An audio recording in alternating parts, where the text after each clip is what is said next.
Assalamualaikum warahmatullahi wabarakatuh. Bapak Ibu Guru yang saya hormati, tutorial kali ini membahas tentang bagaimana cara membuat topik, materi, dan penugasan di Google Classroom. Pada pertemuan sebelumnya, kita sudah membahas tentang bagaimana cara membuat kelas di Google Classroom. Langkah pertama adalah kita mencari akun di mana kelas kita berada. Di sini saya memilih akun Belajar ID karena banyak kelebihan dibandingkan akun Gmail biasa. Di sini sudah ada beberapa kelas. Kelas baru yang saya miliki adalah dua kelas ini yang sudah dibuat pada tutorial sebelumnya. Baik, saya akan membuat topik, materi, dan penugasan di kelas ini. Di sini kita lihat ada menu stream, classwork, people, dan grades. Stream ini adalah menu untuk obrolan, jadi guru maupun siswa bisa memberikan komentar di sini. Kemudian classwork, ini adalah tempat guru memberikan materi dan berikan tugas. Adapun bagi siswa adalah tempat untuk melihat materi ataupun melihat tugas serta mengumpulkan tugas. Adapun people di sini adalah tempat guru dan siswa.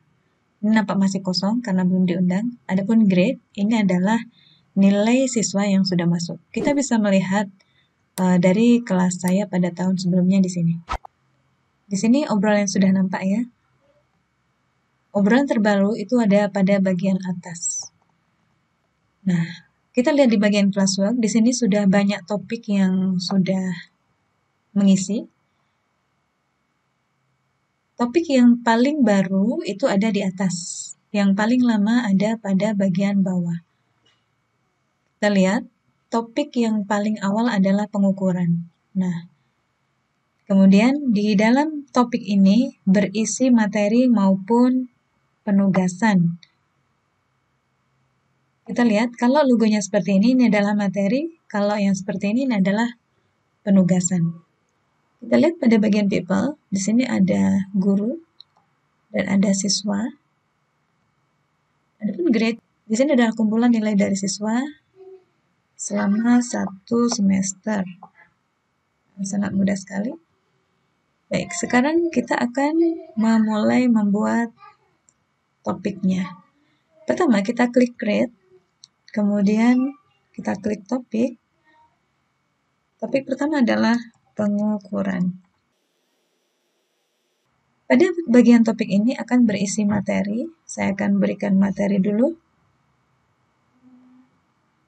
Misalnya besaran dan satuan. Kita memberikan deskripsi pada bagian ini.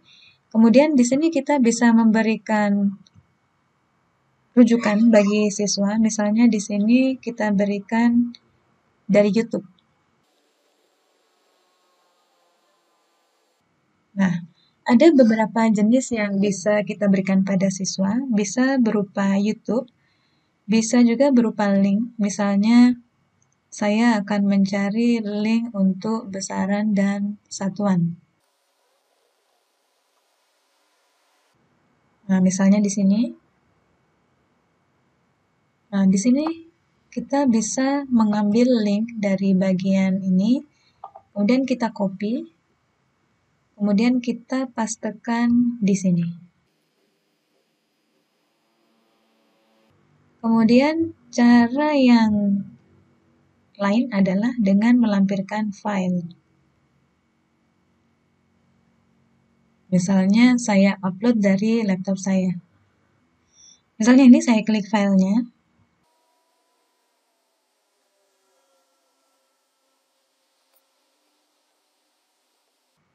Kita juga bisa menambahkan file dari Google Drive, tapi pada topik ini saya sementara memberikan materi dalam 3 bentuk, yaitu YouTube, kemudian dari link, dan file.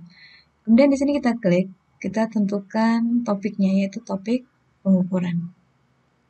Kemudian kita post. Ini kita ngepostnya kemana? Nah, karena tadi ada kelas paralel, kita bisa langsung ngepostnya kepada 2 kelas seperti ini. Nah, jadi sangat hemat waktu ya. Oke, sekarang kita sudah bisa melihat, sudah ada materi di sini. Sekarang saya akan mencoba melihat di kelas 72. Bagian classwork. Nah, sudah ada juga materi pengukuran. Misalnya sekarang saya akan membuat topik yang kedua, yaitu klasifikasi makhluk hidup. Nah, otomatis dia berada di atas. Kemudian kita tambahkan materi.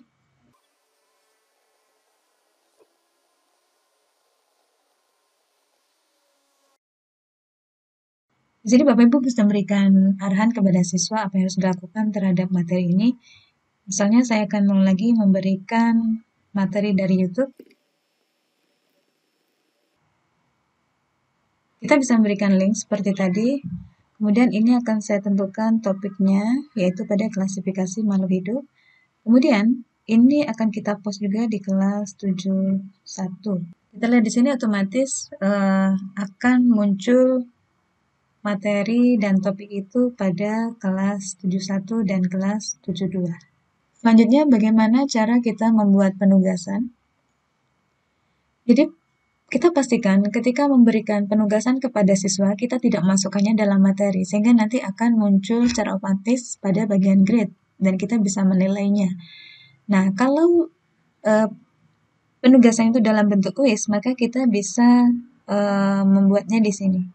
Tapi kalau misalnya penugasannya tidak dalam bentuk kuis, yang bisa diisikan dengan berbagai jawaban siswa, misalnya dalam bentuk video, dalam bentuk audio, ataupun artikel, bisa menggunakan assignment.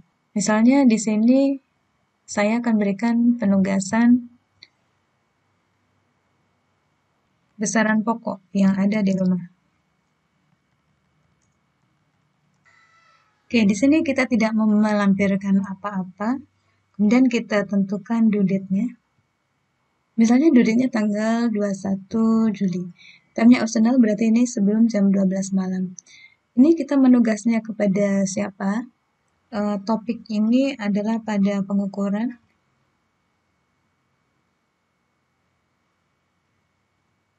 Kemudian siswanya 7172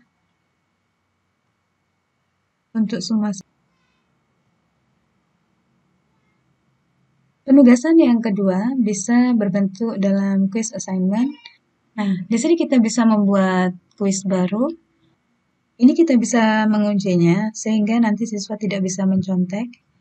Kemudian ini kita pastikan grade importing. Nah, untuk bagaimana cara membuat kuisnya, nanti akan ada pembahasan lebih lanjut. Misalnya ini saya kasih judul aja dulu.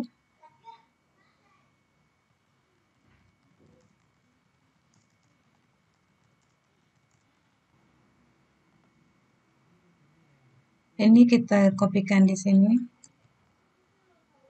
sehingga nanti kuisnya sama.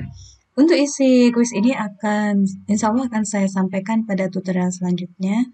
Yang penting di sini bagaimana cara melampirkan kuis itu. Oke, baik. Sekarang ini akan saya lampirkan pada 2 kelas atau 1 kelas dulu, karena boleh jadi karena harinya tidak sama ya. Kalau penugasan kita bisa desain berbeda lah harinya.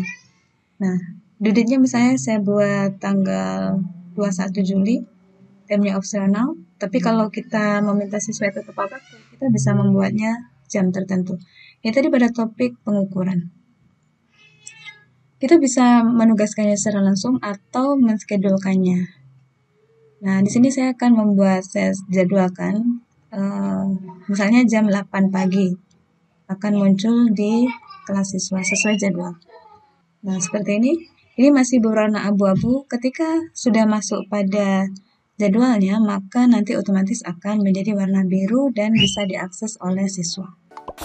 Baik Bapak Ibu, sekian tutorial pada kali ini, mudah-mudahan bermanfaat. Jumpa lagi pada tutorial selanjutnya insya Allah. Assalamualaikum warahmatullahi wabarakatuh.